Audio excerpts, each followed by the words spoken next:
Welcome to Snobs. Welcome to Snobs, a podcast where we critique everything. Because nothing is sacred. And everything can be refined and elevated and nitpicked. Every episode, we pick a piece of writing, a TV show, a movie. And whatever doesn't fit our impossibly high standards that week. Yeah, and we react to it and we critique it. And sometimes we even rewrite pieces of it. Mm-hmm. My name is Aaron. I am a writer and a comedian. And today, I'm a snob about how disabled people are portrayed in media. I am Connie. I'm a writer and calligrapher. And today, I'm a snob about documentaries following the money trail incorrectly. Yeah. And as you guys will become familiar, this is Charcoal. Mm-hmm. And he is a snob about needing fresh ground turkey for food. Yes, that is true. Also, he needs to drink very purified water. He doesn't drink very heavy tap water. Before we dive into the episode, today's episode is about this documentary called Tell Them You Love Me. But, before we start, we always like to start every episode with, what were you a snob about this week? Mm-hmm. Well, I can just answer. Yes. So this week we went over to a friend's house. Yeah. And this very kind host gives us, it's very cold right now, and this very kind host gives us these mugs of hot chocolate. And inside of hot chocolate, she puts 3 large marshmallows. And I didn't want the marshmallows, but, it's very kind, and I ate one of those marshmallows. But Connie didn't eat any of the marshmallows. Instead, she just drank the hot chocolate, just left the marshmallows there. Mm-hmm. And, why didn't Connie eat the marshmallows? Was it because she didn't like the texture? Was it because they were too sweet? No. As we're sitting in the car driving home, I was like, why didn't you eat the marshmallows? Because they weren't toasted. But okay, so here's the thing, right? The hot chocolate was a Swiss mix. Swiss mix. Yes, Sure. It was a Swiss mix. And it was not Ghirardelli, so it's it's Swiss mix, but not Ghirardelli. Yes. So already a tier down. It's not a tier down, it's just that there's a lot more sugar. So Sure. If I want added sugar, I need it to compensate itself in texture or provide some additional smokiness, right? We are dealing with very low, chocolate flavor with a lot of sugar content. And so in order to elevate, mm-hmm. you needed texture. Yes, or I need texture and smokiness. Okay. Yes.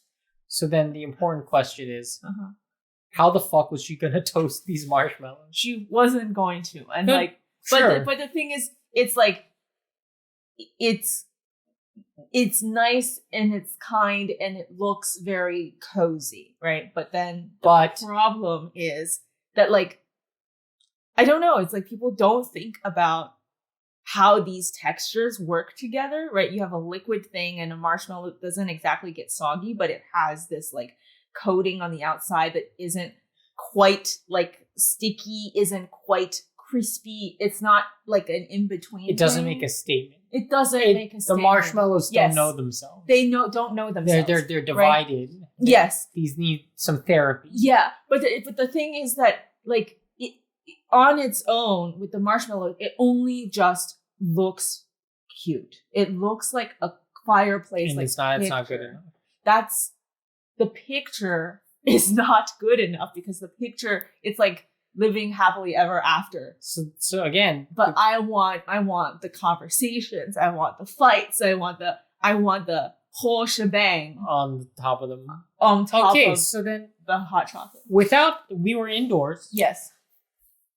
Without a full roaring campfire. Yes. How do you toast these marshmallows? You can buy a kitchen torch. Okay, you can buy a what? Kitchen torch. Just a full on blowtorch. Yes. And then you creme brulee it. Yes. Okay. Well, I'm glad. I understand that no one's gonna do this. I do not stock marshmallows, but I do have a butane torch. Yeah, we have a butane torch. Okay, cool. That's great.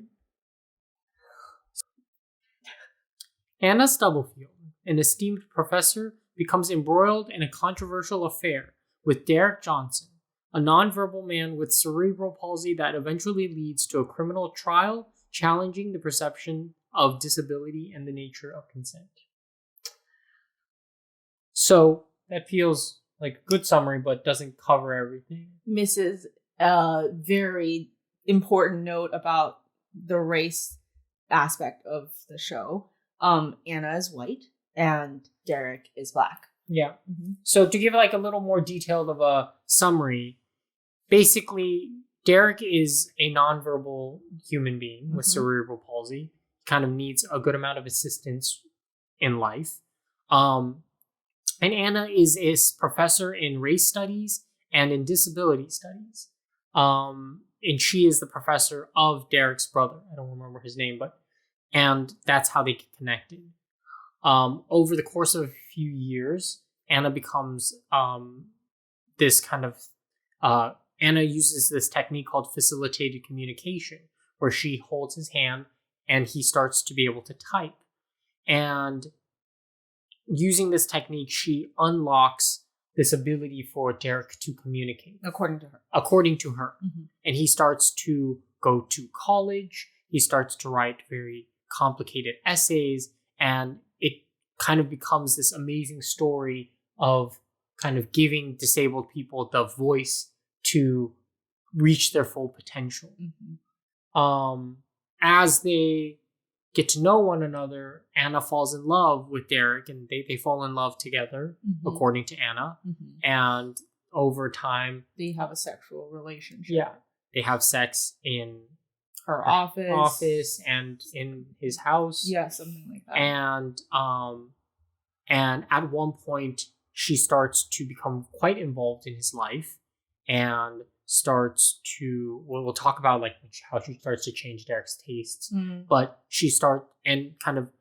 it becomes a criminal case when she tells Derek's mom and Derek's brother that they're in this relationship and that they've had sex, and that she wants Derek to move in with her. Yep. Understandably, the mom and the brother freak out, and there becomes a criminal trial, and then Anna's convicted, goes to jail, and then still does not admit to any wrongdoing. Yeah. And she gets released early on appeal. Mm-hmm. So what were you struck by? I was struck by, I think when we first watched it, you felt immediately like the mom and the brother are cast in good light as well, of just like this like direct depiction of, disabled caregivers as the ones you can trust, and like obviously against a person who's already convicted and went to jail, these family members seem like angel figures, right? Mm-hmm. And for me, I felt really doubtful from the start, because disabled caregivers of disabled people are often the ones who perpetrate crime and different degrees of violence, family members included. So I felt really skeptical of this good versus evil binary that immediately was like taking over the show. Yeah, I think that was like very noticeable, right? Mm-hmm. Where it's like, I know what you know, right? In terms of like just caregivers, a lot of the time it's the people that are closest that kind of create most of the violence against disabled people. And you should know that we are both disabled. Oh yeah. Yeah, I'm a disabled man with we don't need to explain. Yeah, we're just both disabled. Mm-hmm. So like, as a disabled person, I know that caregivers can be in some ways the most humanizing. They can give care, but they can also be the most dehumanizing or patronizing people in a disabled person's life. Yeah, because they think that they understand. And they think they're doing good. Yeah, they think that they're doing good through the care that they give. And it can be a very complicated relationship. But it is very interesting that the documentary, one, platforms both sides a lot, right? They like fully interview Anna. Yeah. They let her say everything that she wants to say, right? And then they also platform the family a lot. And yeah, this dynamic of good versus evil, of not even good versus evil, but like Anna Stubblefield is a very controversial figure immediately, right? Because of what she says. And the family feels like they're really grounded in our traditional understandings that the caregiver is the person who cares the most, who loves the person the most, and that family is the closest aspect. I think there's some joy in immediately hating Anna Stubblefield, right? In the sense of like, we are artists who are adjacent to a lot of these kind of academic fields. And there is something really like, I kind of knew exactly who this woman was. Like I knew like a lot of these fields of, like the area I know more about is like East Asian studies, right? Or Asian American studies. And like a lot of the people who initially created these fields are like white men, women, right? Who think that they have become experts due to some strange like personal obsession with a culture, and they feel like they become experts. And it was just really easy to immediately like doubt her and her motives and her authority because she seemed so authoritative, right? It's the thing I know where it's like you can study a thing and know and read everything about it and still know nothing about it because you haven't lived it. Yeah. Right. I mean, what is fascinating, how like when we think about storytelling, we're like, this character seems really flat, right? Yeah. As you're talking, I'm just like, Anna feels very not flat because, we know that this layer of complexity, right? Seemingly authoritative and actually haven't lived a life. That's the layer of tension. If you remove the fact that these are people and like this is an actual convicted felon and so on and so forth, just as a documentary character and story arc wise, right? Then on the family side is actually what I'm hearing you say is that it's a very flat character. It's right? like they're not humans. Yeah, they're just kind of perfect caregivers. Yeah, it's a caring mom, caring brother, and the brother is very passionate, and all of these things can be true, but the portrayal of it immediately kind of really, I think, flattens the family, and I think does disservice to the story itself because the complexity of what is happening with the family, I think, actually sheds light on what Derek's experience might be. Yeah. Right. And like, because we have good versus evil, I'm just going to keep using this binary, but like, because it feels like this, the thing that is missing is Derek, right? Yeah. Like, is Derek good? Is Derek evil? Like, we're kind of grouping him with the family or grouping him with this, but really Derek is a separate person with its own, wants and needs, right? And we don't, because the family is so flattened, Derek is just like, I guess he's innocent, so he's like goes, with the family. Right. Yeah. And it's like the really complicated part living as disabled people is this very interesting dynamic of, as you listen to Anna talk, right? We agree with a lot of what she says. Yep. She theoretically understands being disabled and what it's like and the structural issues that come with being disabled. Yeah. Right? But I think it's really what we're saying here is that initial good versus evil, right? Like Anna's evil for being this like sexual predator and the family is all caring. It's like the counterpoint to make it more nuanced doesn't exist, right? You only hear Anna talk about, the fact that caregivers can be patronizing and can dehumanize and can speak for those who cannot speak, right? And they speak for with good intentions, but inevitably destroys the disabled person.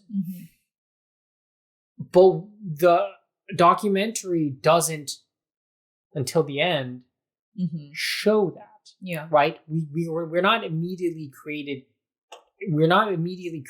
an extremely like true complex interaction, right? Where if between Anna, where if Anna is good, sure. right?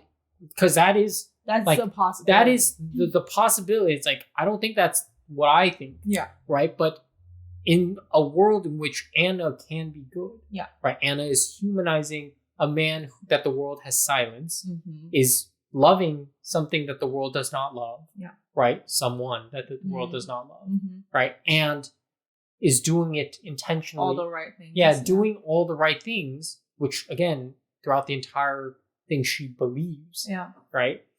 It feels very much like a narcissistic person who has like gone to therapy and is now using all kinds of therapy language against you. Yeah, right? sure. Like, it's like she is saying all the things, like her firm belief, right, is that disabled people are held back because we do not assume that they have potential. We do not assume that they have agency. We do not assume that they have capability. Like all of these things are theoretically how disabled people want to be treated. Yeah. And I think where she fails is that she goes, because I understand that, now what I do fights all of these dark, bad things, right? Like the thing that is really complex about it is, right, you're talking about the narcissistic, like, person who goes to therapy, right? And is now like, you need to reflect on your trauma and, shit. Yeah. And like, you are doing this because you don't, I don't know, like because you have not reflected and you are getting triggered and, whatever it is. Yeah. To abdicate themselves of responsibility and accountability, which is what Anna's doing. Yeah. Where she presents a worldview that I want to believe in, right? That Derek can communicate, has the agency, and it just needs the access to communication to be able to become a whole person.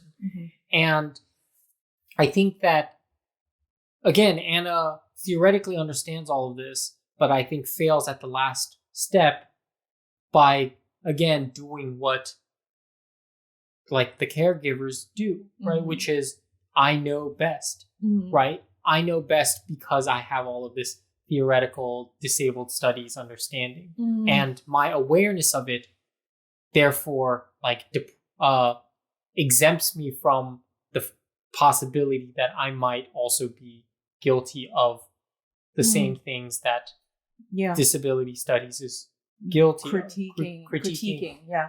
What is really fascinating is that the documentary pits this good against evil thing, whereas I think as a disabled person watching it, I'm like, look at all of the caregivers. I see Anna as a caregiver, right? Yeah. I see, look at all the violence. Look at the different degrees of violence that caretakers of disabled people can perpetrate. Yeah.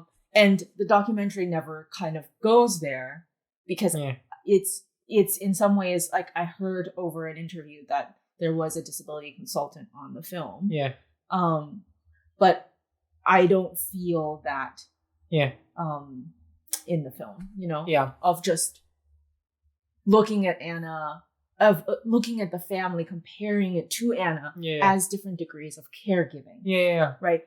In some ways, because we can't put a mic to Derek and be like, how do you feel about all of this?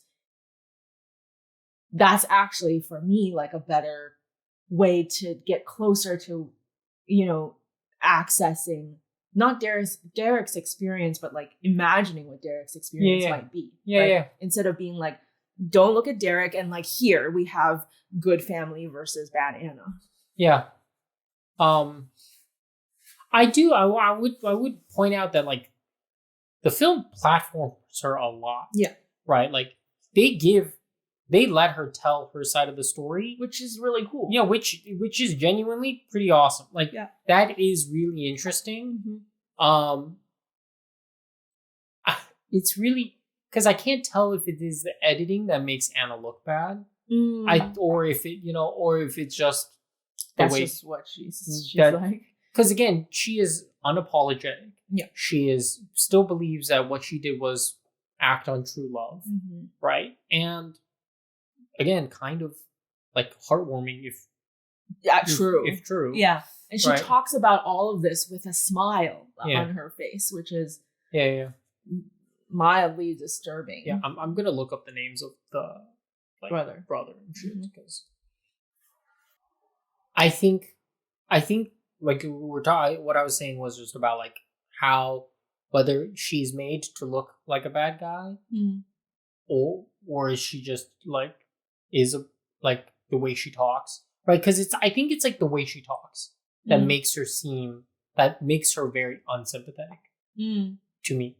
Okay, how? Because it is this air of authority and the air of the possibility that she could not be wrong. How would a disabled caregiver who isn't perpetuating violence speak?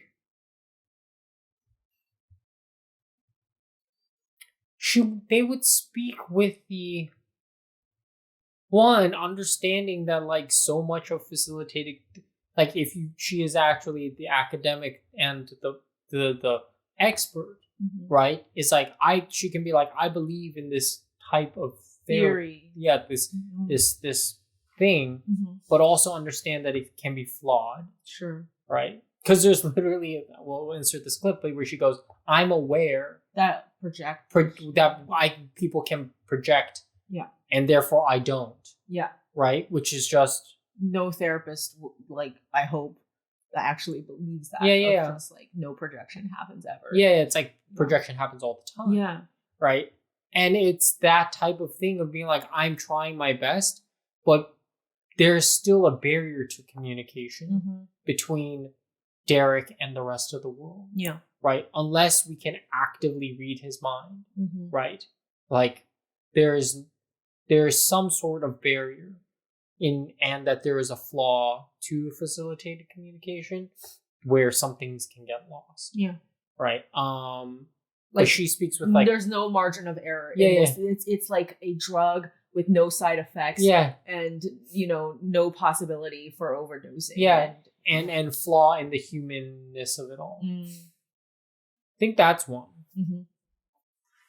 I think the other aspect is just her comfort talking about the racial aspect of it all, right? Because I think the thing I was most struck by, right, is this moment where at the beginning of the documentary, for the first maybe like 15, 20 minutes of this like maybe hour-long documentary, right, I am not fully on like Anna Stubblefield is the bad guy.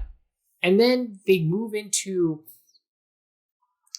the moment where they start to have a relationship.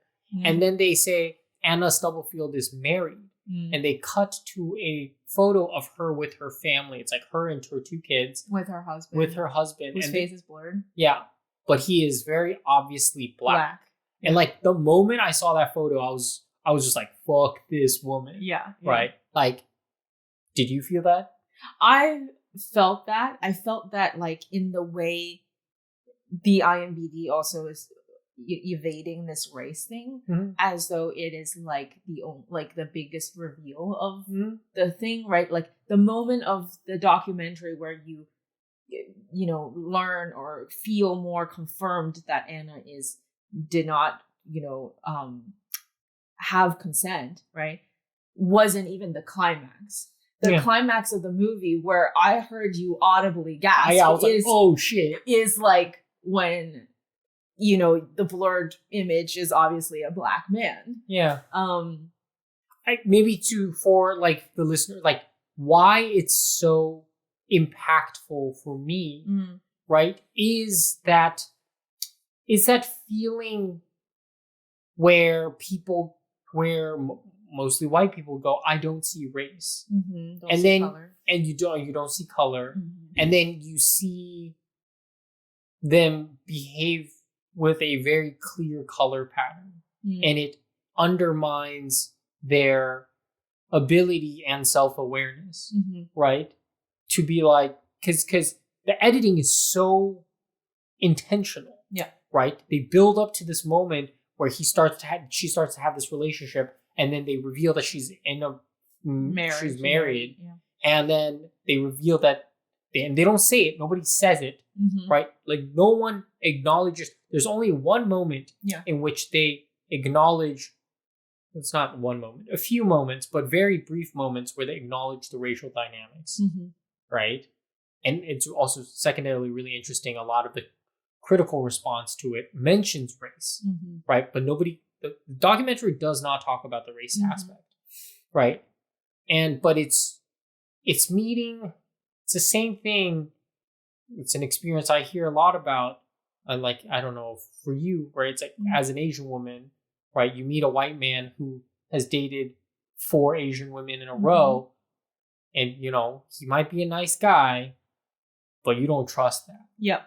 Right. And there's something about, right, I think the documentary does this really well, right? Of like, I wish they talked about race, but in appreciating what is being offered as like a piece of art, I'm also like, the way that they don't mention it and let it slide is, if I can be offer the generous reading of it, is similar to how Anna is like seeing, the disabled thing and like letting all of that. What do you mean by the disabled thing? Seeing disability studies, seeing the things that it's critiquing, and letting all of the possibility for humanness and error slide. Right? There's kind of like, I see disabled studies, but I don't. But I don't see color, and I don't see the colors of disabled studies. Right? I don't see the potential. Yeah. I see the human. Yeah. I see past the disability. The documentary portrays this as though we just see human. Like the documentary sees no color, right, in that moment, and then. But you feel the color, and that somehow is more powerful than them being like, "Look, he's black," right? Like because it's also, I mean, it hits you. It hits you very differently. I wonder if it hits a white person differently. That I don't. That's a very interesting question. Right? Yeah.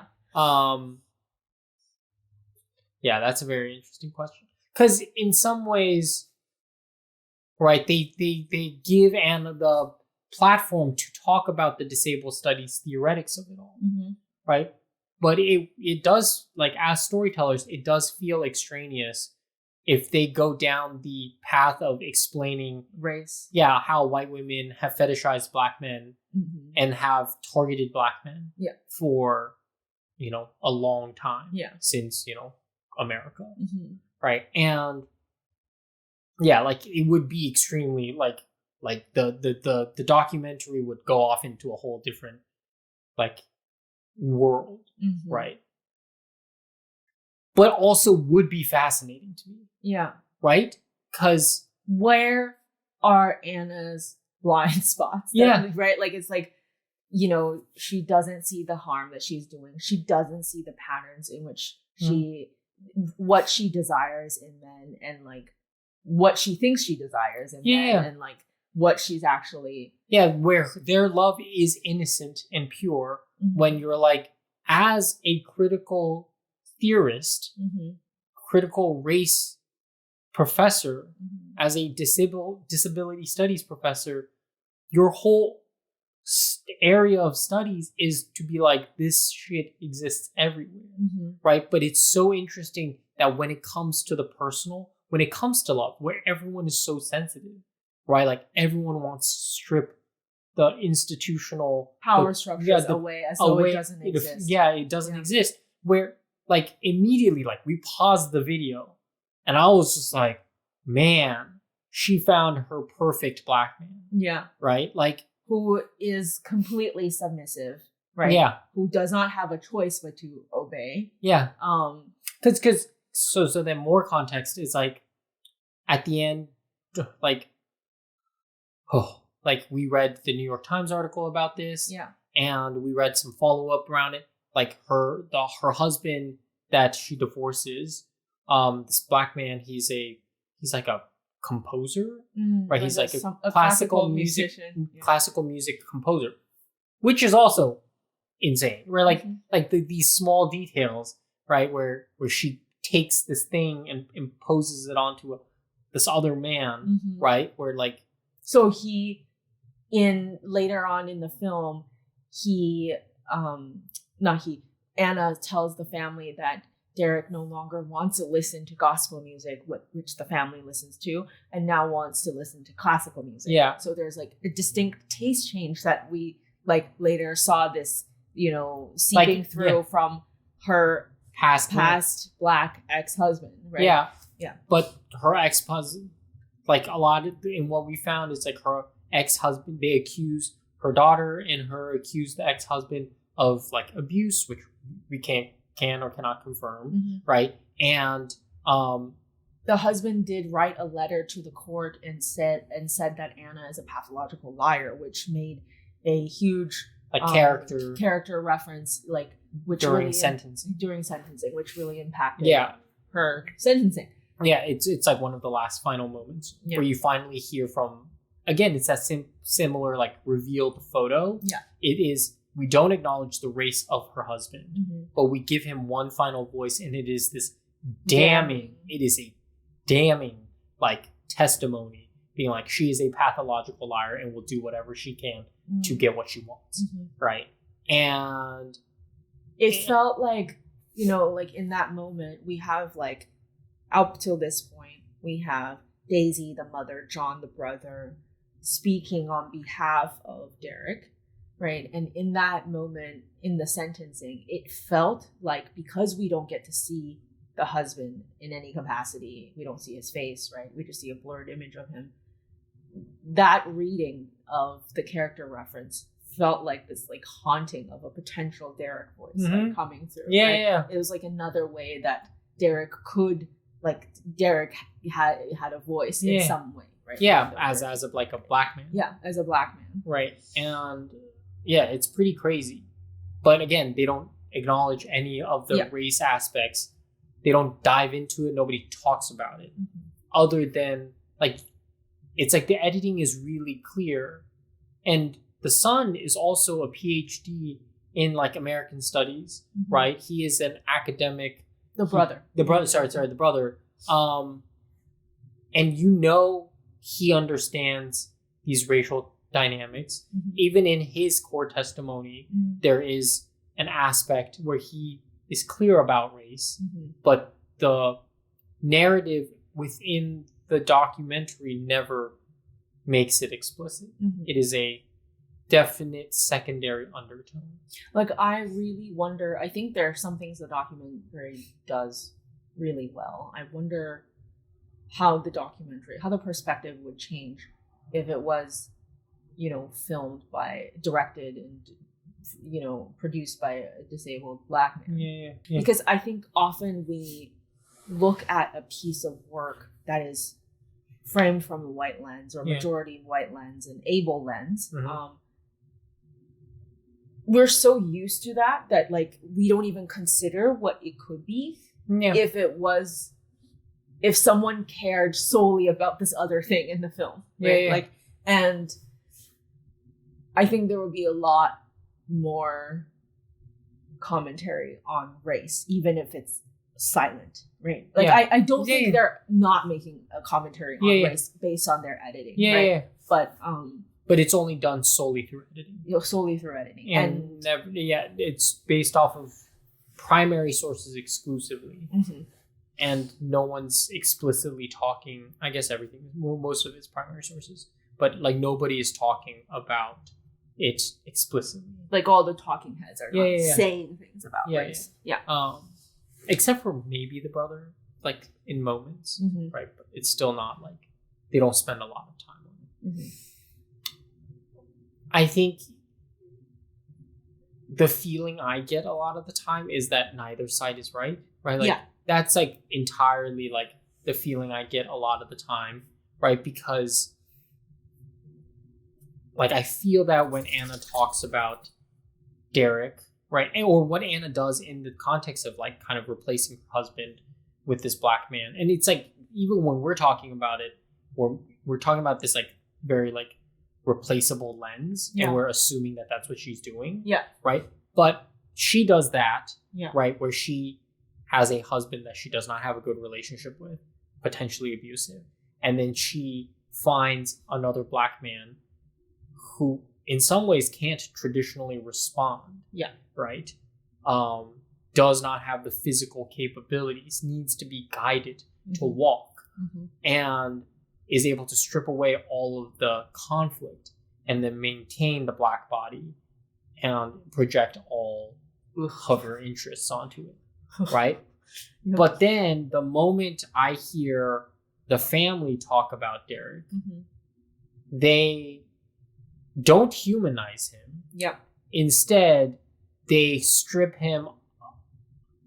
They don't, and they make Anna the bad guy, not because of what she did on this racial aspect, but because of how helpless Derek was. Right? Like that becomes that he couldn't have consented. Yeah, that he couldn't have consented, and he was just a victim, and that which then means that they dehumanize him, Derek, like on the disabled front. Well, not just like the disabled front, but like their view around disabled sex, right, is like this glorious moment in the film, right? Where where so good. Where the camera just pans to, and this the is mom, very close to the end. Very close to the end. It pans to Daisy, the mom, and she just goes, you know, he wouldn't have known this if she hadn't shown him. But now Derek, he masturbates. And it's said in this tone that's very like very Puritan, and he has been exposed to this terrible thing. And he ate the apple. And like he is now sinful, right? Yeah. Like this innocence has been broken, and it's broken through sex. And it doesn't. And there's not just broken through sex, but just his want for it doesn't matter, and is now sad because he can't have sex ever again. Yeah, right? As though masturbation isn't sex. Yeah. One, it's as though masturbation, but he's like, why let him know that this thing exists when he will never have this again? When you're like, why not? Yeah. You know? Yeah. He is a grown man. Yeah. If he wants, like, why can't he have sex? And like, why? It's interesting, right? Because the family and Anna seem to have an okay relationship till the idea of sex is introduced. Yeah. Right? So like, it was fine to believe that Derek is able to communicate and have all these thoughts and feelings and able to write essays about, you know, how he can now express his voice. He can now go to college. He now has different changes in taste. All of that, even though inconvenient to the family at times, because like now Derek suddenly prefers all the things that, you know, Anna's ex-husband preferred, even though that is triggering, that was all fine. Yeah, it's believable. It's believable because it fulfills the story of a disabled man who overcomes all the shit, right? And then so like, but as soon as the disabled person wants to access pleasure is denied to the disabled person because you need to just be a functioning human being for my sake of being good. You function, you become inspiring, so I can feel good about myself. Yeah.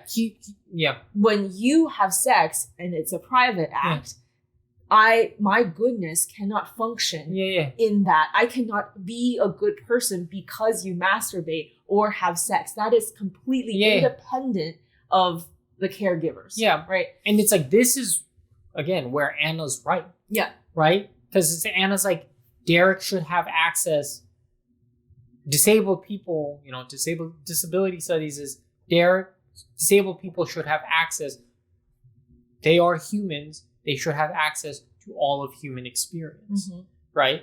And it's like, it's very funny and interesting and chaotic because of what you're saying, right? Where they're like, the family is like, you can only have access to the things that we think is still okay. Yeah. Right? That you can only have access to communicating and to education and to being still a desexed man.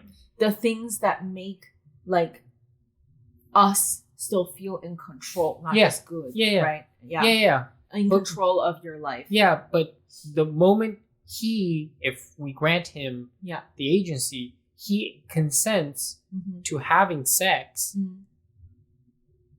that destroys the entire worldview of who they think he is. And he can no longer fulfill their need of whoever they need him to be. Yeah. And it's fascinating to me that in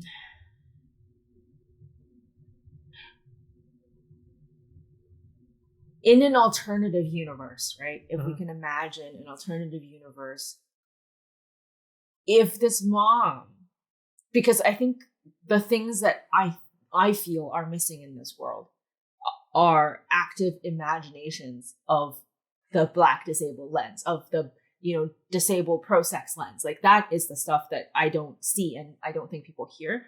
So in an alternative universe, the mom could say, we were not aware that he had sexual needs, right? It may or may not be consented or an assault, or, like there were marks on Derek's body because Anna reportedly dragged Derek's body on her office floor when they were having sex. Whether or not anyone is at fault for that, or consent is or is not given, we did not know as caregivers about his sexual needs. And we are now like supporting his sexual needs, right? Or how do we, it's like, how, it's like, this is like the really scary, this is like a really weird conversation, right? Like a teenager. Sure. A 16-year-old boy has deep sexual needs, right? 16-year-old girl has sexual needs. 16-year-old person going through puberty has sexual needs, right? And it's like, because they are already agents of themselves, they have the agency, they are the only ones that are technically allowed to fulfill those needs. Right? We as a society, I'm not saying we need to like fulfill the needs of children, right? But we as a society, both through experience, understand that. And granted, church still tries to control whether or not kids masturbate, but like kids masturbate, right? And it's just this weird, and we kind of like understand it, right? But there's just this weird thing that happens with Derek. It's like under the guise of the patronizing, he is a infant in, or like a child within a grown man's body. Can't walk, can't think, can't talk. It's like, can't have sex. Can't have sex. But it's like, what you're saying is like, oh, we didn't know that he had these sexual needs. As caretakers, it's like, how do you help him fulfill those? Right? I mean, he seems to be fulfilling those just fine on his own. Right? Like, that's the thing of just like, it's and the second part is he's masturbating. The second part is they put him on medication to stop him from masturbating, right? Because she goes, and he has to take medication now to stop it, right? And you're like, all right, we're not like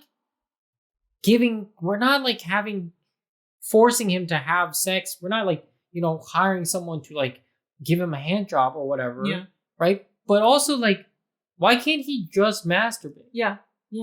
And what is the pain point, right?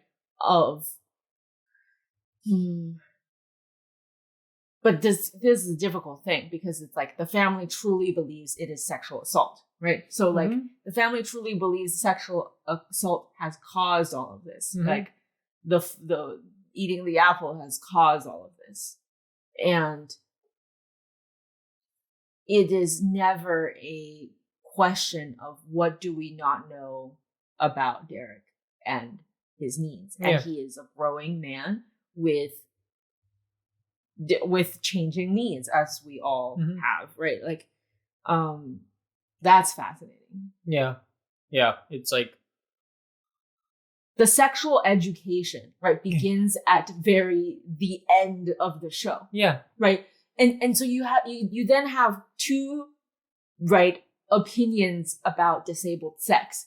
One is Anna, who is like, disabled people should have sex, which is right, but also, disabled people should have sex, because whether or not they consent, right? Like that's the question behind what Anna's proposing. But there is a celebration of Derek's sexuality, right? The way she talks about him is like, he asked to touch my breast. He like wanted to touch, want me to take off my shirt. Yeah, he's a sexual being, right? And all of that, whether or not Anna fabricated that story, is such a stark difference, right, from what this family wants Derek's sexuality to be. Yeah. And we don't see,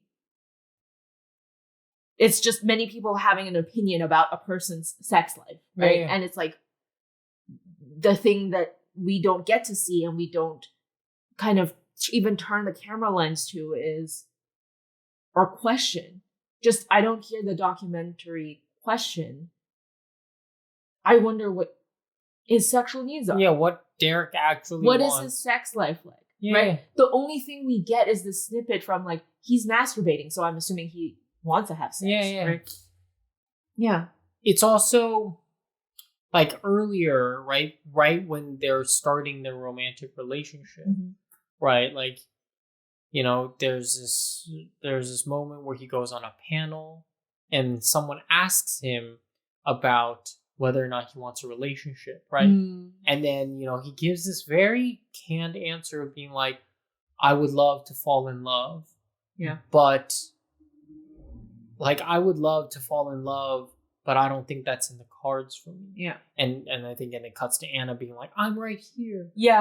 I would love, and I'm attracted to a man with opinions. And, yeah. And that was again, the editing of this documentary is excellent. Yeah. Right. It's kind of incredible. Like, as an act of constructed storytelling, it is quite good. Yeah. Right.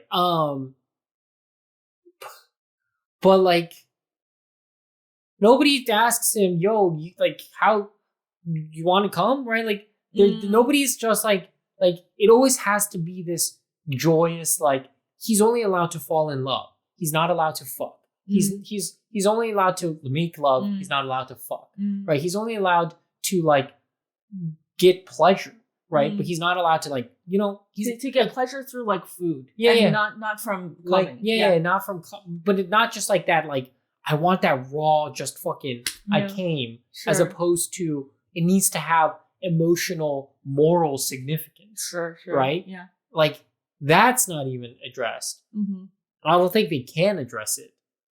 But it's like, that is what humanizing is. Yeah. Right? That's it's sexual frustration. Like, it's not romantic frustration. It's just sexual frustration. And so it's like, even if they portrayed that, right? Derek as a sexually frustrated disabled man, that would be a refreshing documentary. Right? Refreshing end. Yeah. Right? He now really has a need to masturbate, but his family doesn't let him masturbate. I mean, it's kind of said, but also not like explicitly pointed to. Like, it's missing one sentence. Feels like to me always, of saying like, Derek is now a sexually frustrated man. It seems like it. If you're masturbating and you're actively taking a pill to not masturbate, I would say that you're a sexually frustrated being, right? Yeah. Because they probably just give him like Zoloft or something. Ugh. Which is like even more fucked up. Right? Like, it's just like they give him an antidepressant that like depresses his sexual urges and then like also fucks with his mood. Right? But who cares about his mood? Because we just need him to not have sex and not have relationships of his own. Yeah. Right? Yeah. There's like a commentary on that of like, can disabled caregivers allow the person they're caring for to be out of their care? Yeah. It's not just he can't have relationships with other people. He can't have relationships with himself. That's true. Right? Yeah. He can't have and that is true on both sides of the like the coin, right? It's like, it would be like the most humanizing thing that Anna Stubblefield could have been. Be like, yeah, we got sexual, and then we started talking about sex, and he just talks about how much he likes masturbating all the time. You know, like the things that, you know, couples talk about, right? But instead, she's still only constructing the romance. Yeah. Right? Yeah. Like, she is still only constructing the romance, and he only can access all of this through her. I mean, she has this very specific story in her head about what a disabled person should be like, right? From a very young age. Her mother is a disabled, disabled, activist, right? Who cared for a lot of disabled people. And she had asked her father to make her prosthetics, so she looks like the disabled people that her mother cares for. Which tells me that, you know, in order to earn a mother's love, which children will do at any cost, as a survival mechanism, that she wants to be like the disabled person, right? And that kind of led her into this field. And if you think about that, right, the construction of her story around Derek and, like, you know, it's like what I'm hearing you say is, like, she's, even if Derek consented, the portrayal that she is giving to us is a relationship that is painfully unreal. That is the traditional inspirational porn story of a disabled love, right? It is not. There's no frustration involved in it. It is rooted in a lineage of disabled activist stories that still, like, does exactly what they're trying to not do. Critique. Okay. Money? Talk to, because we'll talk about, like, how we think, we'll do the last bit about, like, how we think, like, what would portraying him actually look like. Right. But it's like, talk us about what you're a snob about. Okay. Money. So when I watched all of this, I don't remember exactly how long Anna worked for. It's like almost like a couple years. Right. So money. Was she paid? Was she not paid? And if she is paid, what does that say about how we are valuing disabled work, disabled caregiving? And especially if she is not, if she is paid, how much is she paid? How much is that income subsidizing her family? Her Black husband, who she was still married to for a while during this relationship, right? And if she is not paid, why isn't there not a money trail? Like, the benefit of, you know, what does it say about disabled because at work if she is willing to work for nothing? And she seems to be doing a lot of work, right? Sounds like she's going with them on road trips, or like, but she's also, like, going to his classes, helping facilitate his communications for what, 3 times a week, an hour, 15 minutes per class, like, and she has a professor's salary, but this is a lot of time outside of a regular professor's, like, regular job prescription, right? And so the money, if there's no money, it seems like there's no money. Why? Okay, so, like, we talk about this, like, what does the money symbolize? Like, money symbolizes the value that we associate, we place on letting the disabled person have a voice. What is that worth to the family? Sure. Right? That's one side of it. And also, like, the reason that a lot of the systems become abusive, right? This is not the only reason. It's like, people are not paid well, right? And this isn't work valued at a professional level, right?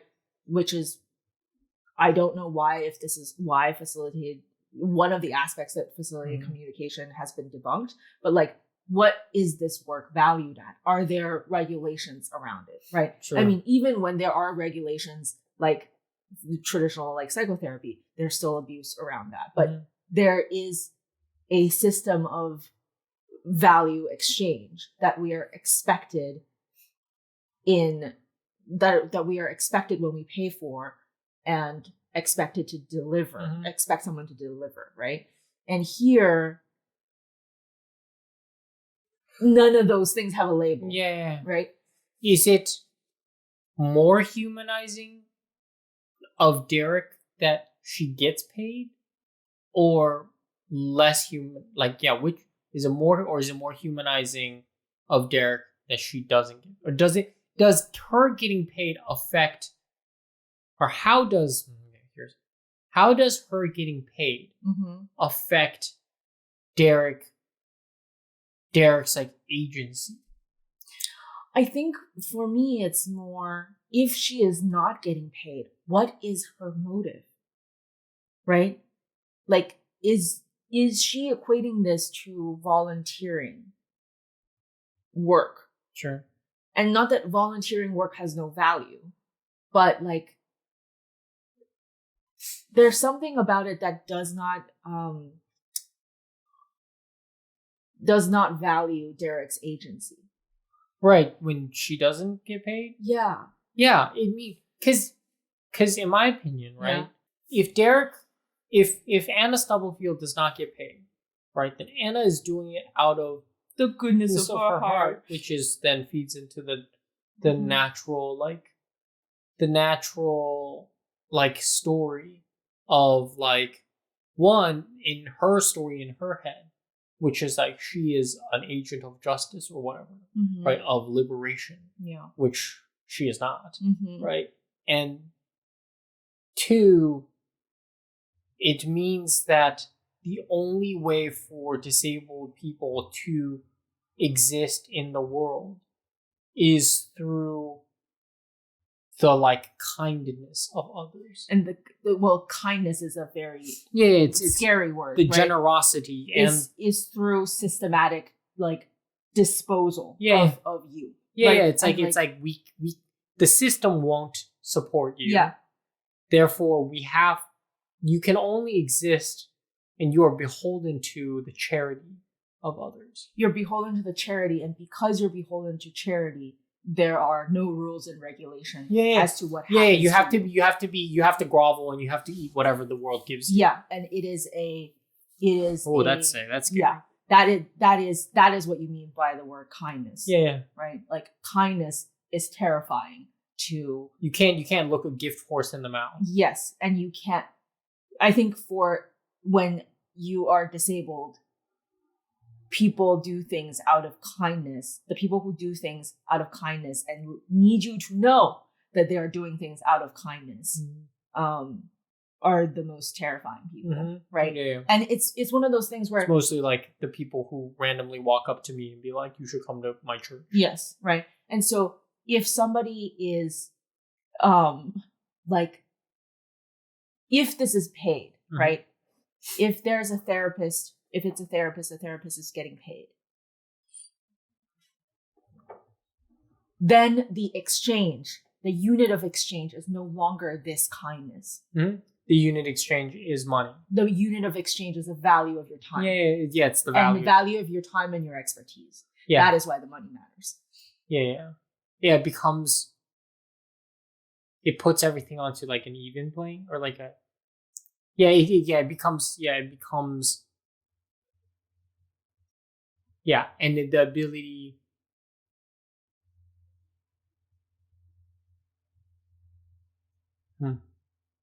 Sorry, I'm just like trying to think through it because this is a very like complicated idea. Yeah. It feels like there is a slight loophole, right? Because like, I think people listening is like, well, it's great that someone is volunteering and caring and all this stuff, right?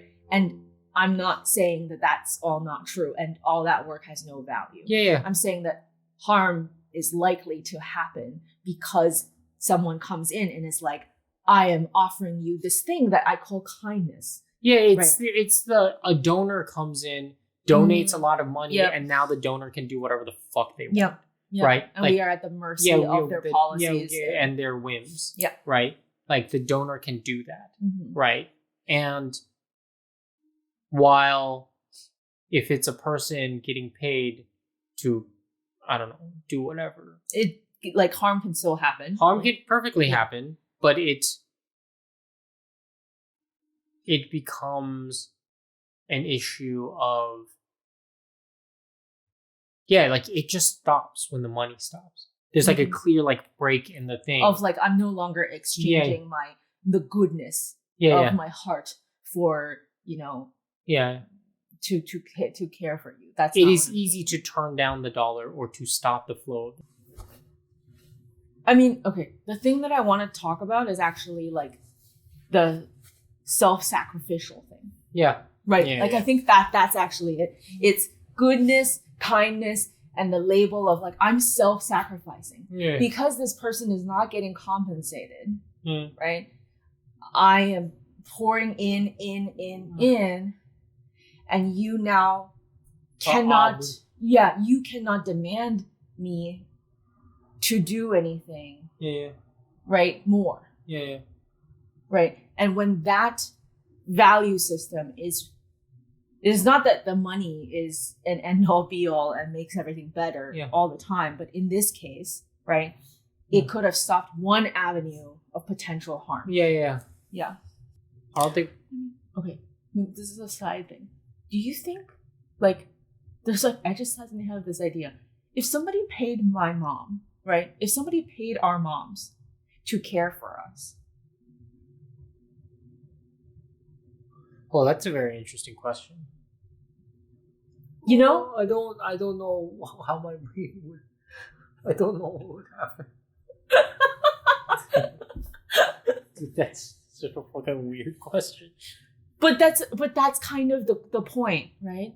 Like that's actually kind of Well, it's if society supplements those with disabled children, right? That like the disabled children. I mean, there is stuff like SSI or whatever, sure, right? But like, it is a valuing of disabled life. Yeah, of disabled life. And I think that's the final thing, right? Of like, sorry, my brain broke with that for a little second. I'm glad that's on camera. Yeah. Like, yeah, it's like, what does that say about disabled life? Why is that not patronizing, but volunteerism on the individual level is? This is, I don't know if this is gonna stay in, but yeah, I don't think it is. Like, I don't think that volunteer necessarily just is always patronizing. I think it is one thing that we watch this free labor happen, and I see like one route where we can take away the smugness.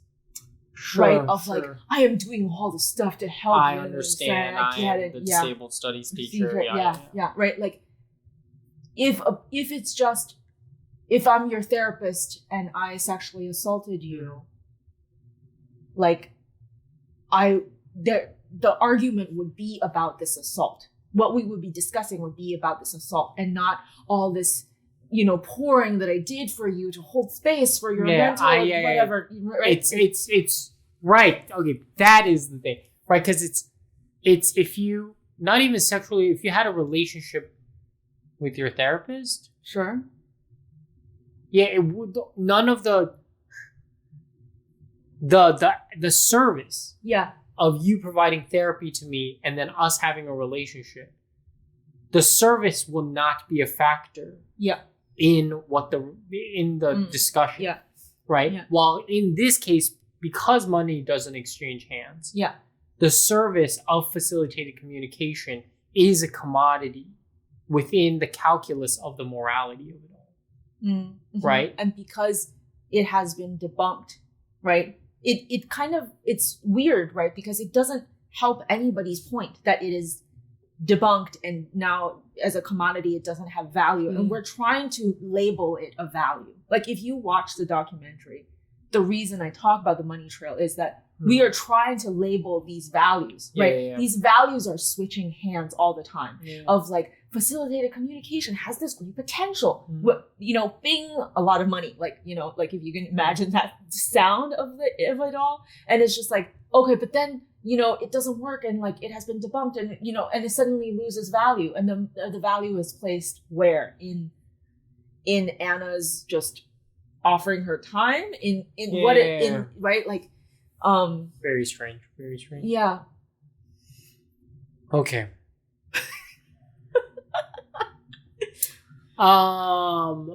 So then the final thing that was very interesting was this kind of final end to the trial. But they talk about how the moment during the trial that Daisy, Derek's mother, walks Derek through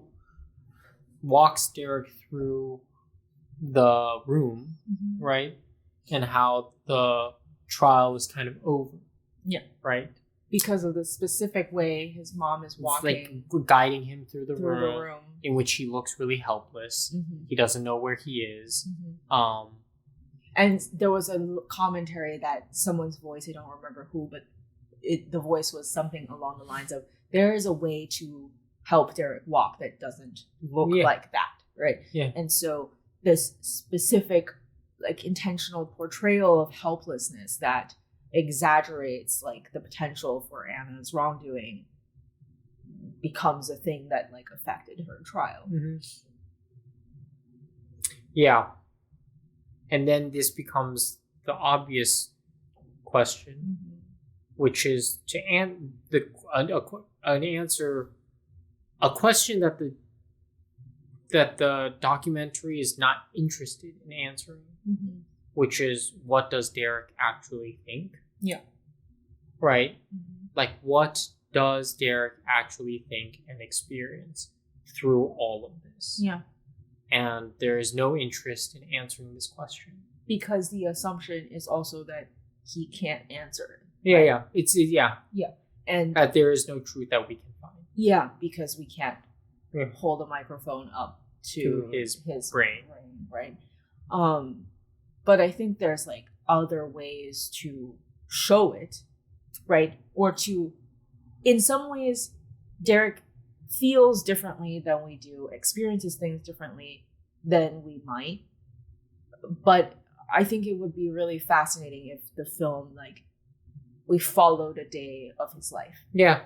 Or if we did a bunch of these exercises. We saw, right, because at the beginning, this is even more interesting. They first show Derek. Derek is on screen for maybe 5 minutes. 5 minutes total in this entire documentary. Yeah. Right? It's like, how do we portray Derek and let the viewer come to their own conclusion? Right? At the beginning, they talk about how when he's hungry, he will either tap his chest or tap the refrigerator. Yeah. Right? And even then, we don't get to see it. Yeah. Right? We only get to hear how his mother or brother describe how he communicates. Yeah. In the direct moments in which he does. Right? And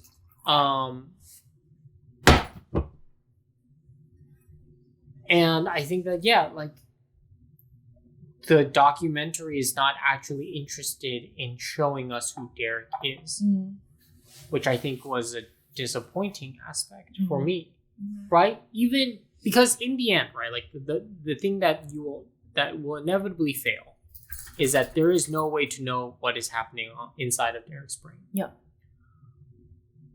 But there is true communication that can happen. With his body language. Yeah, with his body and how we view, right, the things that exist, which is us looking at him and him looking at us or the camera. Yeah. Right? That does not exist. And there's like so much of talking about Derek instead of us looking at Derek, right? Like you mentioned the him hungry. There was also this other moment where his brother was like, when he listens to music, he like is swaying. We don't see that, right? We never see that. We don't see how he interacts with the world. Yeah. Right, and we don't care. There's no interest in showing us how he actually is communicated to and how he communicates. Right, because the answer is not, the goal is not to get to the bottom of Derek's agency. The goal is just to unveil the controversy. I mean, to unveil the controversy, but also just be like a human being. Looking at a human being, right? Only it's like we're never allowed to connect. Like we are not allowed to have sex with Derek. Right? Like we as audience are not allowed to have sex with Derek. We are only, nobody is. Nobody is allowed to have sex with Derek. Derek is not allowed to have sex. Sex with Derek. And we are not allowed to view him. And to try to understand him. And like, it's fascinating of just like, if the camera followed his life, a day in his life, we see different ways that he is helped to move. Right? Like sometimes like we move really stiffly, sometimes, move like more fluidly, like how to actually be in the presence of that. Now, okay, the danger of all of this. What's the danger of all of this? I mean, yes. Okay, you go first because I need to think about that. I mean, I feel like we know that the world is ableist.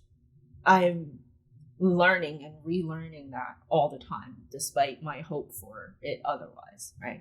That I don't think it's going to sway I don't think it's going to change anything. I think that it change anything anything meaning the decisions that people actually care about, which is not this disabled person, but Anna, right? If Anna is evil, family is good.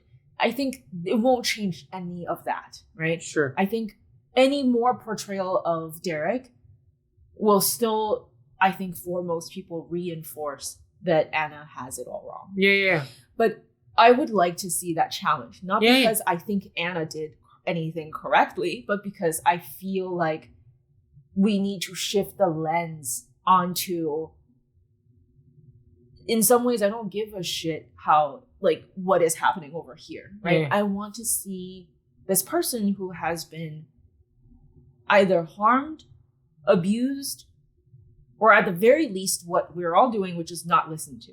Because exactly, right? Because like I would love to see like Derek goes to like daycare, right? And it's like he's interacting with other disabled people. Disabled people. He's interacting with his like caretakers there, right? And it's like I want to see and he also might just be sitting at a desk and doing nothing, right? They put a bunch of Cheerios in front of him and he just eats some Cheerios and like plays with some shapes, right?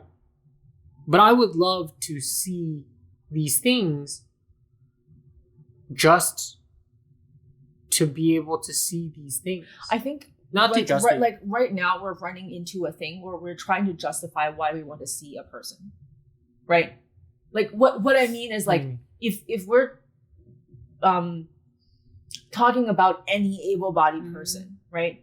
It's somehow like we are trying to describe his life and being like, these are of value to see. Don't you see it? We want to see it, right? But like in literally any other body that you talk to, we won't have to justify this, we can just right? So if you're hearing this and you're like, what's that supposed to do? It's just because that's a person and you're interested in seeing a person's life.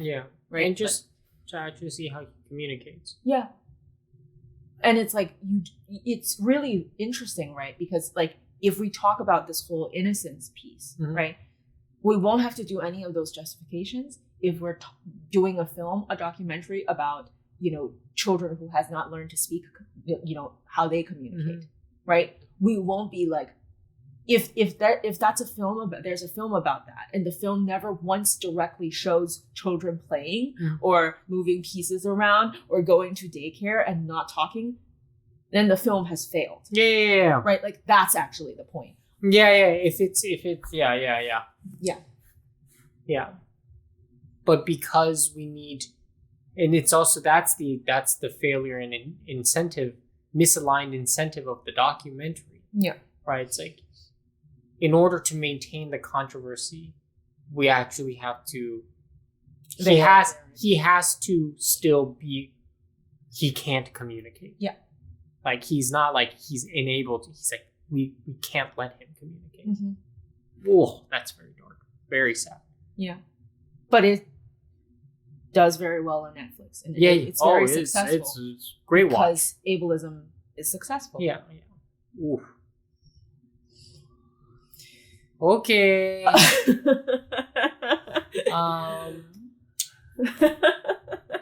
That's a good end to this stupid episode.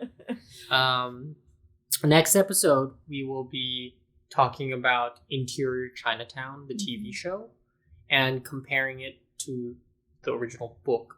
Both are created by Charles Yu, the original author. Watch the show or watch it. To the audiobook. It's on Hulu. Watch it on follow. If you want to follow along, or if you just want to hear us talk about it. That's what we'll be Snobs about. All right. Thanks. Thanks. Oh.